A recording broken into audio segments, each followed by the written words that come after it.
It's a beautiful day in the neighborhood.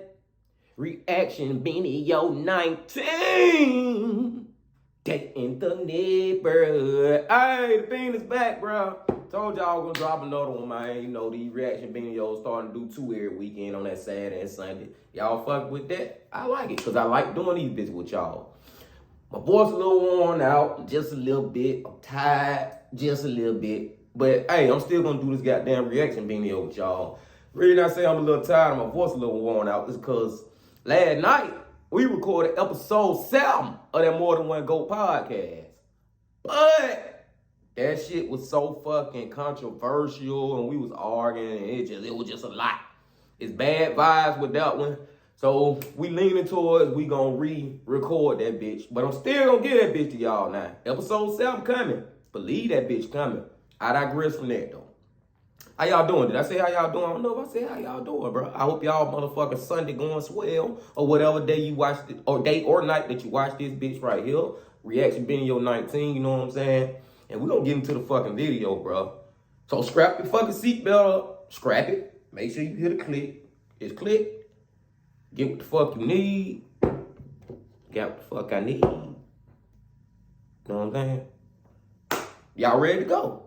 Because guess who we fucking watching again today? You already fucking know. Mr. Ballen. Hey, Mr. Ballen dropped another video, y'all. You know, shit, it's like, I'm gonna give y'all a weekly dose of Mr. Ballen. You can believe that. As long as he put them hoes out, I'm gonna watch them bitch with y'all. So we're gonna get into another one of his videos. And this one is called Police Prank Criminal on Camera. Police prank criminal on camera? I don't know. Hey, y'all already know Mr. Ballen shit be all out there, just there everywhere. Ain't no telling what the fuck going on, but I bet that bitch gonna shock you. He gonna come with that curve. I'm excited to do the shit, man. Y'all excited? Y'all ready to go? You got your shit? You ready? Let's fucking do it. In 2009, the popular true crime TV show Cops just happened to be in South Florida filming when a truly diabolical crime was committed there. And so cops captured this crime on camera. But someone in their footage was hiding something. And when you know what that something was, it becomes very obvious when you watch. But before we get into today's story, if you're a fan of the strange, dark, and mysterious delivered in story format, then you've come to the right place because that's all we do, and we upload once or twice every week. So if that's of interest to you, please ask the like button if you can borrow their car for the week, and then when they say yes, spend that week driving around picking up as much roadkill as possible and packing it into their trunk. Picking up as much roadkill as you possibly can and pack it into their back seat in their trunk, and then return the car. Also, please subscribe to our channel and turn on all notifications so you don't miss any of our weekly uploads. All right, let's get into today's story.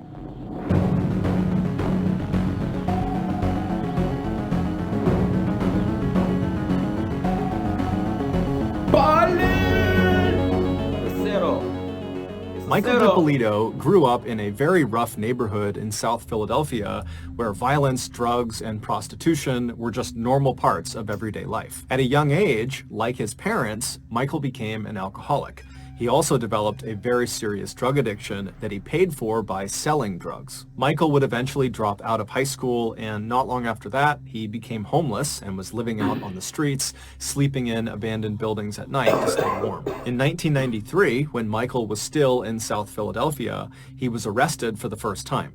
He was charged with possession of an unknown drug as well as intent to distribute this unknown drug. Court records don't specify what drug this was. However, Michael just did not show up for court, and so a warrant was put out for his arrest. Michael would somehow manage to evade police capture, and by 1997, he had fled South Philly altogether and landed in South Florida in a town called Boca Raton. Shortly after arriving there, Michael was arrested for a second time, this time for offering an undercover police officer $15 in exchange for sex.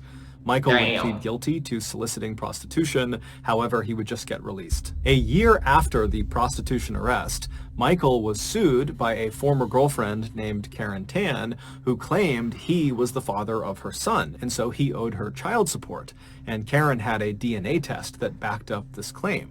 However, Michael, again, would just not show up for court, and before long, Karen just gave up and dropped the lawsuit. Michael was likely very relieved when this happened because at the time, he was making almost no money through a temp agency. And so after this lawsuit gets dropped, Michael decides, I need to go out and make some real money. And somehow, on his quest to find a more lucrative opportunity, Michael was introduced to associates of the Bonanno family. And the Bonanno family is one of the infamous 5 families that dominates organized crime across the United States. They are literally the Italian mafia. And after the mafia met Michael, they took a liking to him, and they did offer him a more lucrative, albeit illegal, opportunity. Real quick, if somebody from the mafia came to y'all, would y'all fuck with them? Cause I'm not fucking with no mafia shit. Y'all ain't finna goddamn cut my head off and send it to my damn mama cause you get mad at me. Fuck that. I wouldn't fuck with the mafia. What y'all do? What y'all do? Let's go. We're gonna take it back a little minute right here. The Italian mafia. And after the mafia met Michael, they took a liking to him, and they did offer him a more lucrative, albeit illegal, opportunity.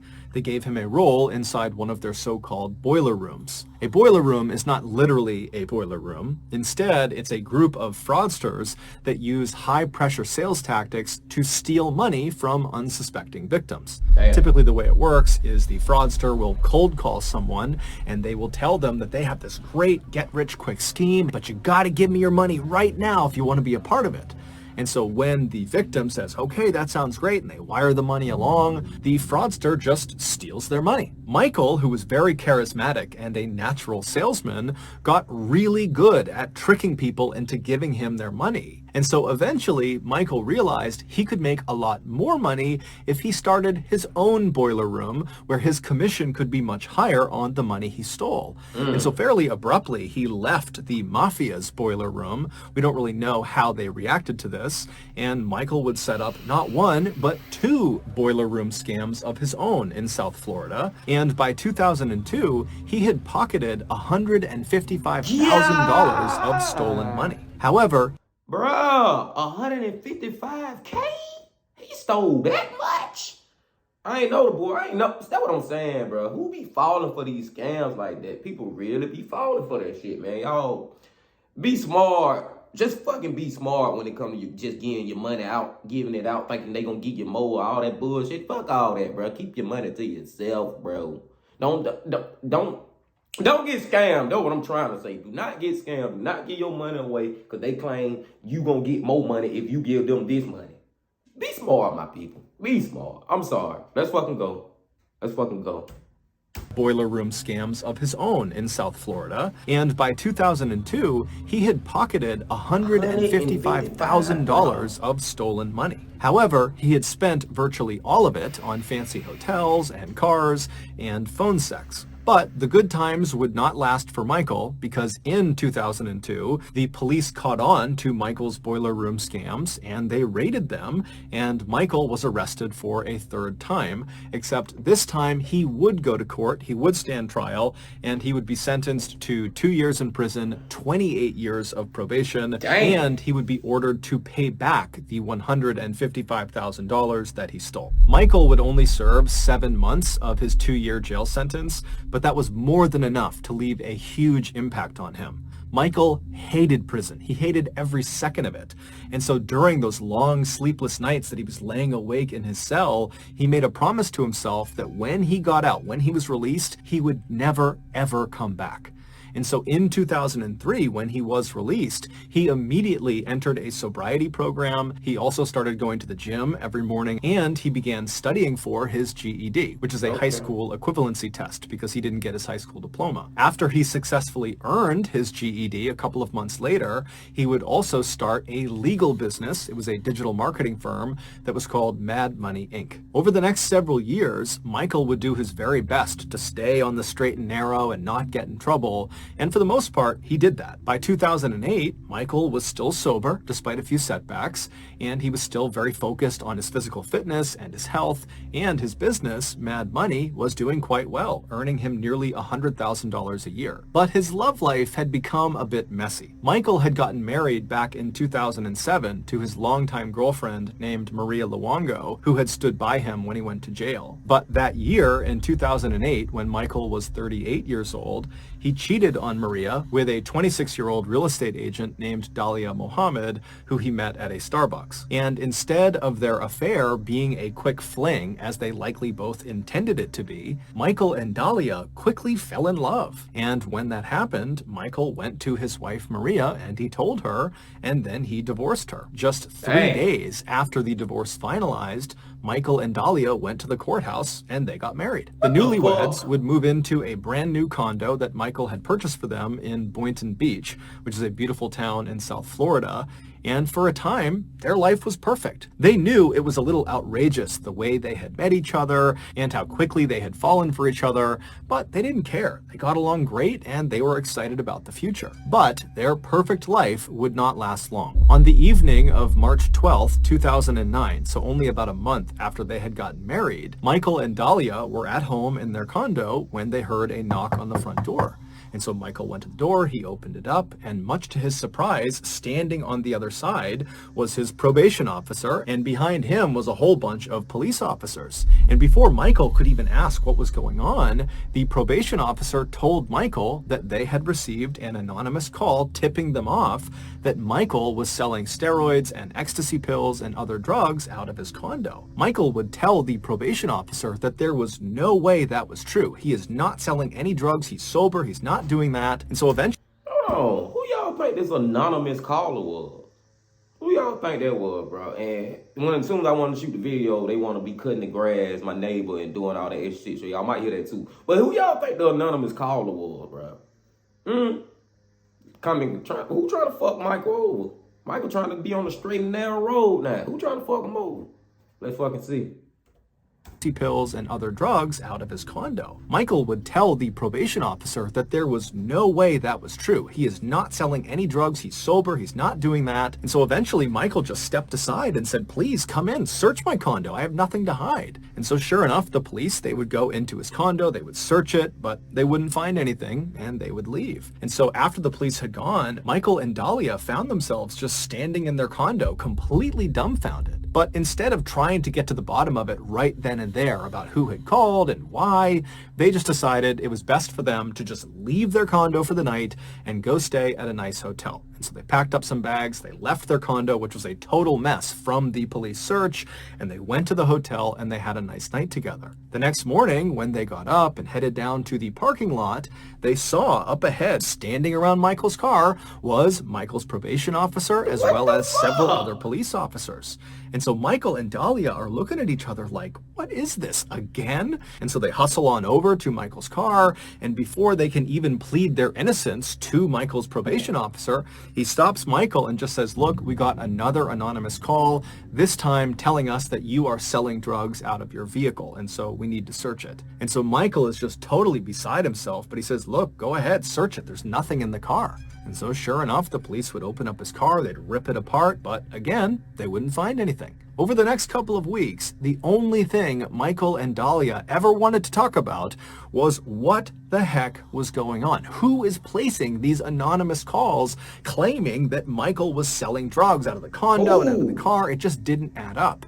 They wanted to believe that this was all just one big mistake, but in the back of both of their minds, they were thinking about Michael's very checkered past and his previous dealings with the mafia and with people he had clearly ripped off. And so maybe there was someone in his past that was looking to get back at Michael and maybe get him arrested and sent back to jail. Fast forward to March 29th, so 17 days after that first raid on their condo, and that night, Michael and Dalia had been eating dinner at a restaurant, and when they left and headed out to the parking lot, once again, standing around Michael's car were several police officers clearly waiting for him to return. And so without even needing to ask why they were there, Michael and Dahlia, they go over to them and they just start pleading with them to understand that this is a setup. We do not have drugs in this car. We don't know what's going on here. Please, you got to understand that someone's doing this to us. But this time, when they searched his car, they would find something. What they found? Before we go any further, I want to tell you about today's sponsor, Experian. Back when I was just a young buck in college, my card got declined. I didn't pay it off. Instead, I just took the card, tucked the score as a type of credit score. Over the last 10 years, I've been able to rebuild my credit score, but it has been a slow and painful process. And so my suggestion to you is to avoid the unpaid beer and calzone credit trap and just closely monitor your credit score. And with Experian, you can do that for free. In addition to closely monitoring your credit score, they will also send you alerts anytime your credit in the dark web, and that's a place where criminals could use it to commit fraud, and if that happens, it'll wreck your credit along with a bunch of other horrible things, unless you catch it and report it. And on that, if you do find inaccuracies on your credit report, you can easily submit disputes and track those disputes on Experian's online dispute center. It is time to take charge of your credit. Get Experian credit monitoring, alerts, your FICO score, and that dark web scan all for free. Just go to Experian.com/mr.ballen. Again, that's experian.com/mr.ballen. Okay, back to the story. Here we go. After searching Michael's car, the police would find a small bag of cocaine stuck inside of a cigarette carton tucked underneath his spare tire in the trunk. And when Michael saw them pull the cocaine out, he began to cry because he knew, even though it was not his and he had not put it there, that he was going to jail because he was going to get arrested for possession and he was on probation and he was screwed. And so he just begins crying and pleading with police to understand that the cocaine was not his. He swears it's not his. Meanwhile, Dahlia, she's looking at the drugs and now she's second guessing herself. Is Michael lying? Is he actually selling drugs? And he's been lying to me too? But when she sees her husband crying hysterically and looking so sincere, she believes that he's got to be telling the truth. And so pretty soon she was standing beside Michael and pleading with police as well to let them go, that this was totally just a setup. And amazingly, these police officers who were aware of the previous raids on Michael and Dahlia's property, they told them, look, we do think this is pretty suspicious that somebody keeps calling in about you selling drugs and now magically the drugs are in your car.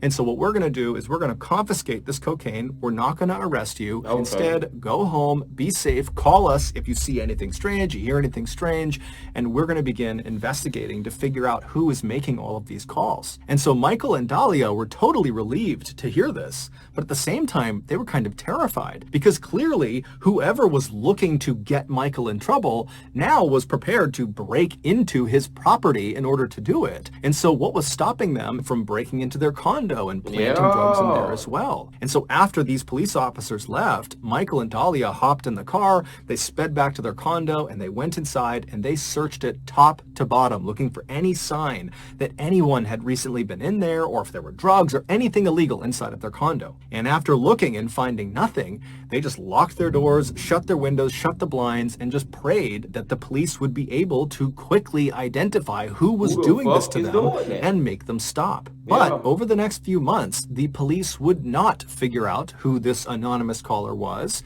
because the caller stopped calling. And so for a little while, Michael and Dahlia were convinced that the whole ordeal was over and done with, and they basically returned to their normal lives. But on August 5th, 2009, roughly 4 months after the cocaine was found in Michael's car, the anonymous caller would come back with a vengeance. On that morning at around 5:45 a.m., Dahlia left the condo, leaving Michael in bed, and she headed out to the local gym to get a workout in. Around 6:30 in the morning, she stepped off the treadmill and she looked at her phone and she saw she had a missed call from a number she didn't recognize, and this number had left her a voicemail. And so she calls her voicemail, she puts it to her ear, and as she's listening, her heart starts to race because it was a Boynton Beach detective telling her there had been some sort of incident at her condo and she needed to come back right away. Terrified, Dahlia grabbed her things and she ran out of the gym. She got in her car and she called this number back. And when the detective picked up, she tried to get more information from him about what this incident was, what happened. And the detective would only say that it involved her husband, and he would explain everything when she came back. And so in a total state of shock, Dahlia turned on her car and she sped out of the parking lot and she headed back towards her condo. And when she turned onto her street and saw her condo, she hit the brakes and just stared. In front of her condo were all these police cars with their lights on, and police officers were walking around, and yellow crime... Bro, what the fuck y'all think? I gotta ask y'all what y'all think here now and then. Is Mike dead? Did the person say fuck it? Whoever was doing the anonymous call shit, did he just say fuck it and just killed Michael? Like, what y'all think going on? Is it the mafia? What the fuck? Is Mike dead or is it something else? What the hell, bro? This story all over the place, man. Take it back. Let's go. Her condo, she hit the brakes and just stared. In front of her condo were all these police cars with their lights on, and police officers were walking around, and yellow crime scene tape was lining the outside of her property, and inside of the taped off area there were all these crime scene photographers taking pictures of her condo. And so as Dahlia is sitting in her car at the top of the street just staring at this crazy scene she's seeing, one of the Boynton Beach police officers sees her and walks up, and after confirming that she was Dahlia DiPolito, he said to her, leave your car here and come with me. And so Dahlia, who knows obviously something bad has happened but really doesn't know the extent of it, she puts her car in park, she gets out, and she begins walking with this police officer over towards this cluster of 3 people that are standing right in front of her property. And it would turn out one of them was the detective who had called her on the phone. And so Dahlia is led over, and that detective, as soon as he sees Dahlia, he walks over to her and he says to her very matter-of-factly that someone had called about a disturbance in their condo, and shots were fired, and unfortunately her husband Michael was dead. Damn. Dahlia, who was totally hysterical, was gently led away from her condo into a nearby police car, and they would drive her to the police station where they would sit her down and begin asking her questions about her husband.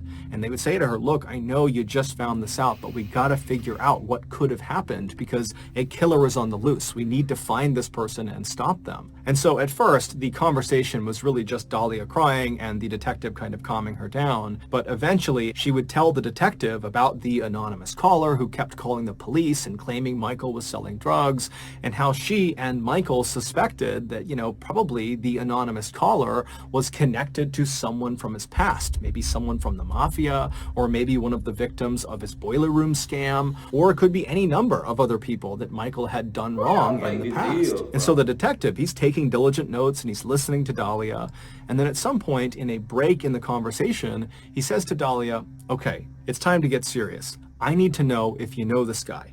Hold on, bro. Hold the fuck up. A light just went off in my head. Bling. For real, man. I think I know. I ain't finna say nothing yet, but I think I know who it is. Y'all thinking like me? Because that'll be fucking crazy. Let's go.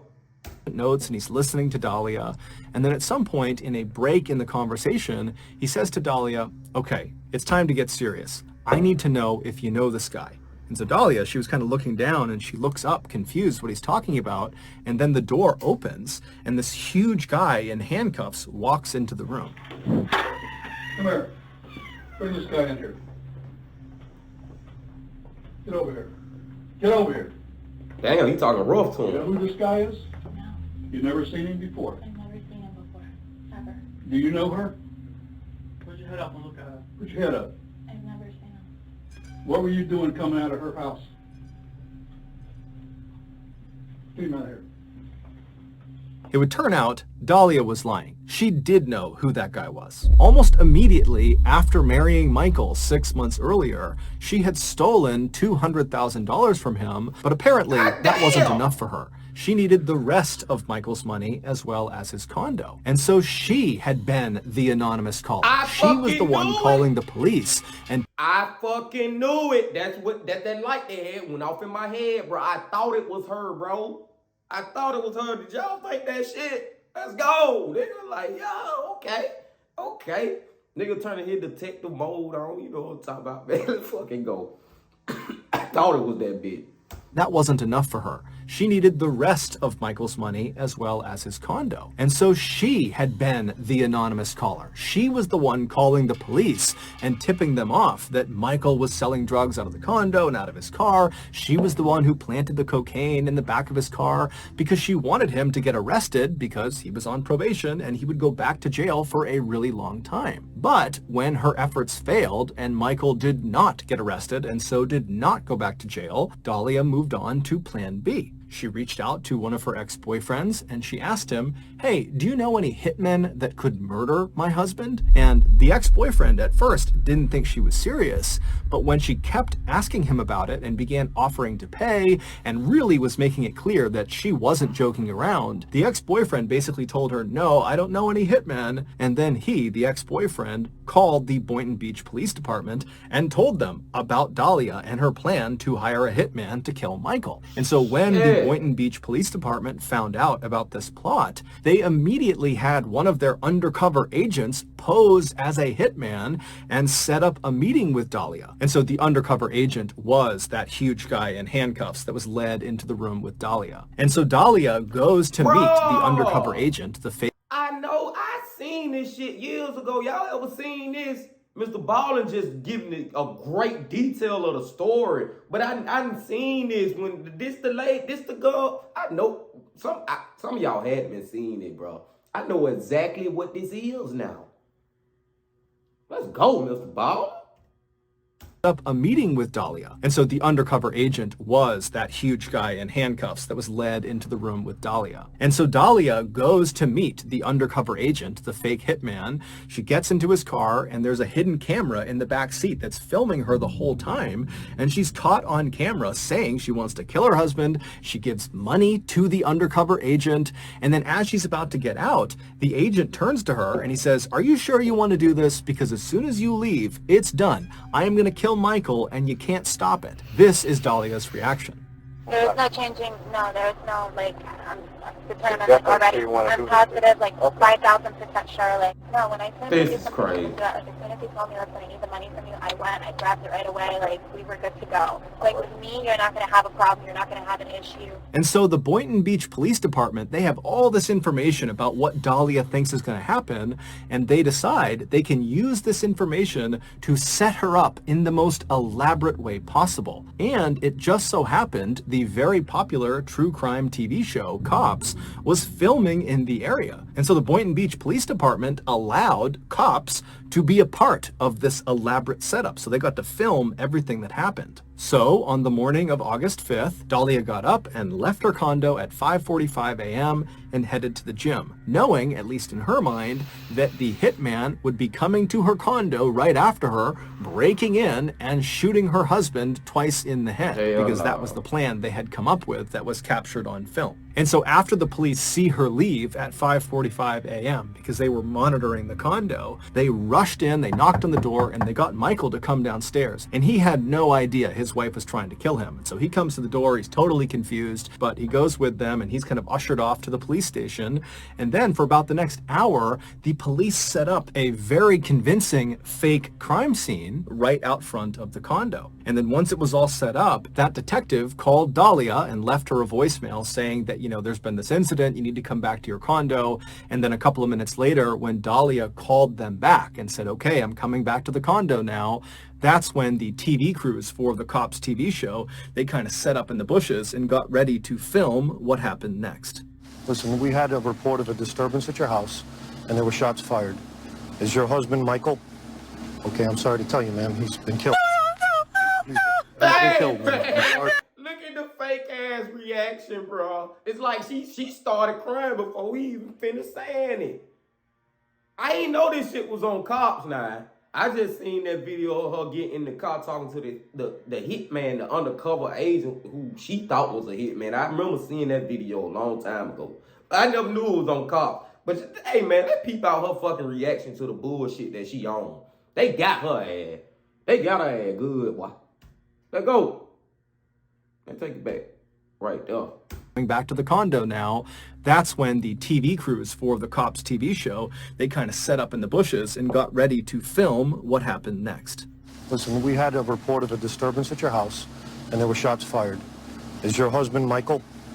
Okay, I'm sorry to tell you, man, he's been killed. He's been killed, man. I'm sorry. No, he's not. Listen. No. Try to calm down. Listen, right now what we need to get you to the station. No. We need to get you to our police station. I can't let you in, man. We have to do our job. After the fake hitman was pulled out of the interrogation room after Dahlia had said, "Oh, I don't know who he is," the detective just stared at her in total silence for a minute. And then he broke the news that he totally knew all about her murder plot and that she was going to jail. Hell no. This shit crazy. Look how you just looking at her ass. You're going to jail today for solicitation of murder. You're under arrest. That's an undercover police officer. Everything has been recorded. You were photographed in the convertible when you sat in his car in the front of CVS. What do you want to do? What do you want to do here? I didn't do Dahlia? anything. Listen to I me. didn't do anything. You're going to I jail. didn't do anything, please. I didn't do anything. Shit. Tell me you didn't do anything? I didn't do anything. You You're got your going ass. to You got jail tapes today. on your ass. As soon as I'm done, they're going to come in here and handcuff you and take you to the Palm Beach County Jail, book you for solicitation of first-degree murder on your husband. Your husband is well and alive. Thank God. Oh, yeah, thank God. Please? Can I see him? No, he doesn't please? want to see you. I so wanted to see him. He doesn't want to see you. Please. After Dahlia was Hell arrested, no. she was still sitting in that interrogation room when the Boynton Beach Police Department made a special point of walking Dahlia's husband, Michael, past the open door so she could see him. Here's her reaction. Oh my God. He's alive. Come here, please. Come here. Mike, come here. Come here, please. Come here. You want Mike to save your Why ass. not? I didn't do anything I to heard you. Mike, come here, please. Come here. Okay. Like, we'll take her back to Brooklyn, please. Boy, she a dumbass. Lord, Dahlia have mercy. was initially sentenced to 20 years in prison for what she had done, but after a retrial because of jury bias, her sentence was reduced to 16 years. Shit, me. So that's going to do it. If you got Shit something out of me. today's episode and you haven't done this already, Shouldn't me. What y'all think? 16 years? What y'all think? I think her ass should have went to prison the rest of her life like the murder did happen. Fuck that. I'm talking about she really was trying to kill that man, trying to set it up. It was written in stone. If that was a real hit, man, if her ex-boyfriend would have never alerted the police, like, bruh, I just feel like she should get the same punishment as actual murder. You know what I'm saying? First degree murder. She should get that punishment. Do them years. Do that time. Life. Death row. I don't fucking know, but 16 years ain't long enough. But she got fucked up now. They fucked up. The police fucked her ass up, man. She ain't have a fucking clue that they knew all the motherfucking time what was going on. Man, that man, Mr. Ballen, that boy, Mr. Ballen, bro, cause he hit me at one point. I'm like, hold on, I done seen this shit before. But I never knew the detail like that. Mr. Ballen give you the motherfucking juice, bro. Like, he go through that bitch and break it all the way down to the decimal. Like, Mr. Ballen and my guy, man. Hey, man. Anybody fucking Mr. Ballen, you fucking with the pain, man. No, bro. Get up out this bit now and let y'all go, shit. What it was, reaction video number 19. I'll be back for 20 next Saturday, you know what I'm saying? And we ain't gonna stop, we're gonna keep fucking going, bro. That's all I can say, man. I ain't finna keep rambling. I'ma holler at y'all, though. So, bye-bye. Legend.